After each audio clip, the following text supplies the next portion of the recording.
Pesalome ya bosome a marataro. Thapelo ya ga Dafita a sena go fengwa.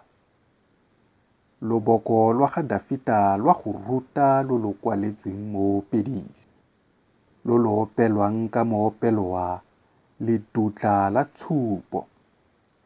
Lo kwadilwe jale fa tlhabana le Baasiria ba Mesopotamia le Baasiria ba Soba.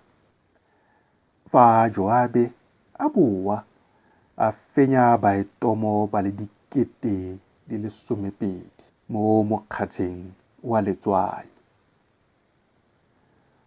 Modimo o re latlhile, o re faladitse, o ne o gaketse, re agise gape. O rurumisitse lefatshe, wa le fatoganya. Fodisa thubego ya lone, gonne le a thekela. O bontshitse batho ba gago dilo tse di thata, wa re nosa weine e thekedisang. Ba ba go boifang, o ba neile sefoka, gore ba falole mo boreng. Sela! Thusa ka letsogo le le jang la gago, o re utlwe, gore baratuwa ba gago ba gololege. Modimo o buile mo felong ga boitshepo ga ona wa re, ke tla ipela, ke tla kgaoganya Shekeme, ke lekanya mokgatla wa Sukothe. Giliate ke wa me, le Manase ke wa me. Efiraime ke phemelo ya tlhogo ya me. Juda ke thobane ya me ya bogosi. Moabi ke mogopo wa me wa go tlhapela.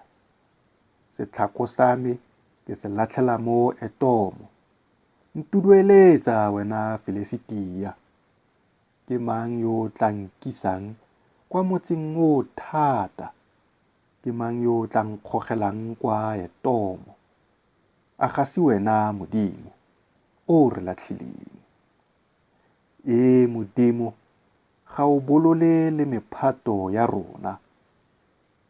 Re direle thuso ya go phologa mo mmabeng, gonne thuso ya batho ga se ya sepe. Ka Modimo re tla dira ditiro tsa bonatla, mme ona o tla gataka baba ba rona.